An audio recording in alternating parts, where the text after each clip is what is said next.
আয়নাগর ওই যে একটা মানুষ যাইতেছে আয়নাগর পরীক্ষা করার জন্য, আরো একতলা আছে নাকি, ওই যে যাচ্ছে।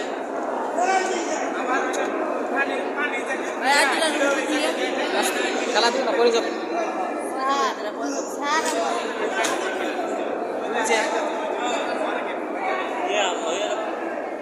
এই আয়নাগরে যে কত মানুষ রাখতো।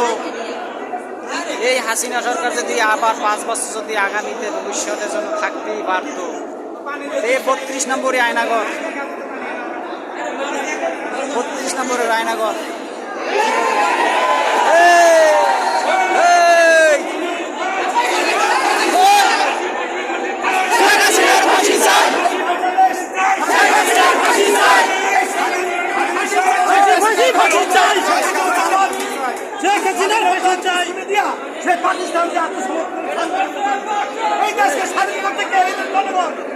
আমাদের শহীদ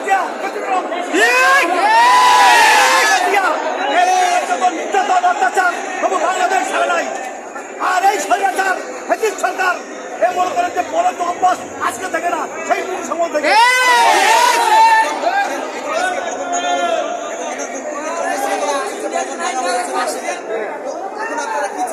আমরা কি চাই? এটাকে জনগণের জন্য বাথরুম যদি বানাতে হয়, বাথরুম প্রস্তাবখানা নিরাপত্তার জিনিস সারা জীবন এই ছাত্ররা এই বাথরুম প্রস্তাবখানার দোয়া পাইতে। এটা যদি বাথরুম প্রস্তাব করবে না, মানুষের সবচেয়ে শান্তি কি? বাথরুম প্রস্তাব করা। যদি প্রস্তাব দুর্ঘটনা না করতে পারে, বাথরুম না করতে পারে, তার অসংখ্য অভাব নাই। কিন্তু তারা যখন বাথরুম করবো, প্রস্তাব করবো, আর ওদের ছাত্রদের জন্য মনে করেন যে হামদুল্লাহ পর্যন্ত ওই থাকে। আসসালামু আলাইকুম।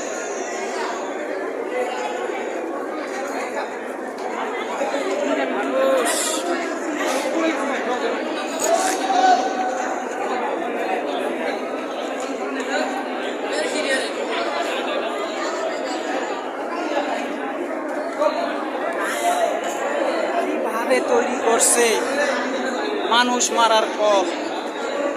আল্লাহু আকবার।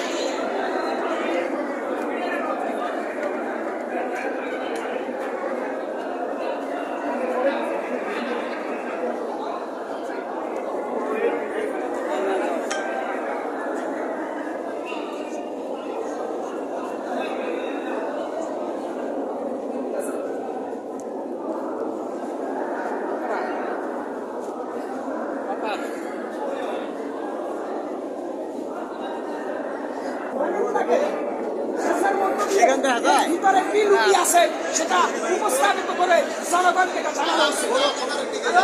নিঃসন্দেহে আমরা নিঃসন্দেহে বলতে পারি, যদি আয়নাগর নাও থাকে, এটা কিন্তু আয়নাগরের মতো করে তৈরি করা হয়েছে।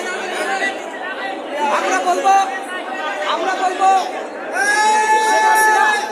শেখ হাসিনা তার নিজের বাড়ি এই যে ধানমন্ডি 32 থেকে শুরু করে প্রত্যেকটা বড় বড় মন্ত্রীদের বাড়িতে একটা করে আয়নাগর নির্মাণ করেছে। যদি আপনারা বিবেক দিয়ে চিন্তা করেন, আপনারা দেখতে পারবেন গণভবনে আয়নাগরের সন্ধান পাওয়া গেছে। আমরা জানি ওই বঙ্গভবনেও আয়নাগর থাকতে পারে, সংসদ ভবনের পিছনে আয়নাগর আছে, এটা মিথ্যা না। এই ধানমন্ডি 32 আওয়ামী লীগের আতুরঘর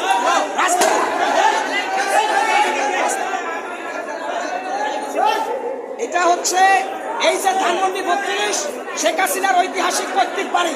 এই বাড়িতে আয়নাগর না থাকার কোনো সম্ভাবনা নেই, কারণ শেখ হাসিনা একটা খুনি ফ্যাসিস্ট স্বৈরাচার না, শুধু রক্ত পিপাসু। শেখ হাসিনা অসংখ্য মানুষকে নির্মমভাবে হত্যা করেছে, যার জ্বলন্ত প্রমাণ ওই যে সিলেটের ইলিয়াস আলীকে হাসিনার নির্দেশে গুম করার পরে পিজিআই এর পরিচালক হত্যা করে যমুনা নদীতে ভাসিয়ে দিয়েছে। যারা হাসিনার দোষ টাকার চেষ্টা করছেন, আপনারা নাস্তিক। আজকে জেগেছে জনতা, জেগেছে দেশ, পথ হারাবে না বাংলাদেশ। আজকে আমরা ইতিহাসের নির্মমতার সাক্ষী। আপনি জানেন রংধনুর সাক্ষ্য হাসিনার কয়রং আল্লাহ ছাড়া কেউ জানে না। এই পবিত্র বাংলার মাঠে শরীয়তুল্লাহর মাঠে, এই বাংলার মাঠে তিতুমিরের মাঠে, এই বাংলার মাঠে শাহজালালের মাঠে। কোন রাম, কোন পাম, কোন নাস্তিকের মাটি এই বাংলাদেশ আর হবে না। ওই যে আওয়ামী লীগের প্রেতাত্মারা যদি গৌর গোবিন্দের পেশে ফিরে আসে, আমরা শাহজালালের ভূমিকায় তাদের রুখে দেব। আজকে যারা বলছেন এটা পানির ট্যাঙ্কি, এটা কিসের পানির ট্যাঙ্কি? আরো দোতলা নিচে আছে, আরো দোতলা নিচে। অতএব শেখ হাসিনার যে নিয়োগপ্রাপ্ত প্রশাসনের কর্মকর্তা, এরা শেখ হাসিনার দোষ টাকার জন্য এখনো ব্যস্ত। অতএব ডক্টর ইউনূসকে বলবো, এই পানিকে নিষ্কাশনের মধ্য দিয়ে এটা আইনাগর কিনা জাতির সাথে প্রমাণ করার দায়িত্ব ডক্টর ইউনূসের। আমরা ততক্ষণ পর্যন্ত নিশ্চিত হব না এটা আইনাগর কিনা, এটা পানি যতক্ষণ পর্যন্ত না শেষ হবে না হবে। এদেশের হাজারো মানুষ, এদেশের কোটি মানুষ আজকে হাসিনার এক একটা নির্মম নিষ্ক্রিয়তার সাক্ষী হতে যাচ্ছে।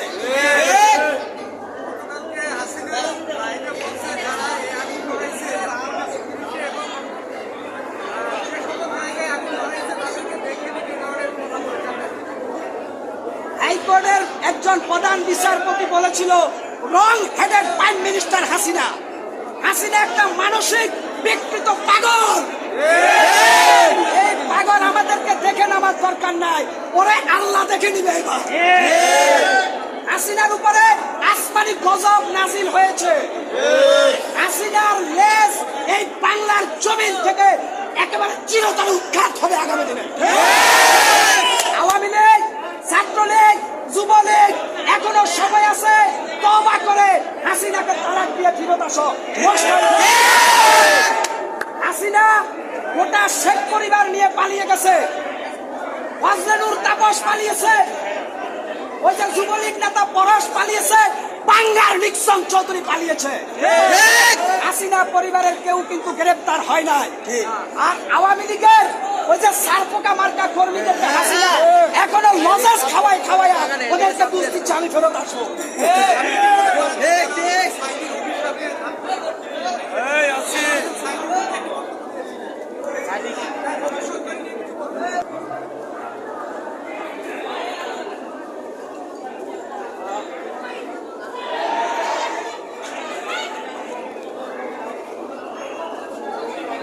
এই আয়নাগর থেকে সিঁড়ি থেকে হাঁটতে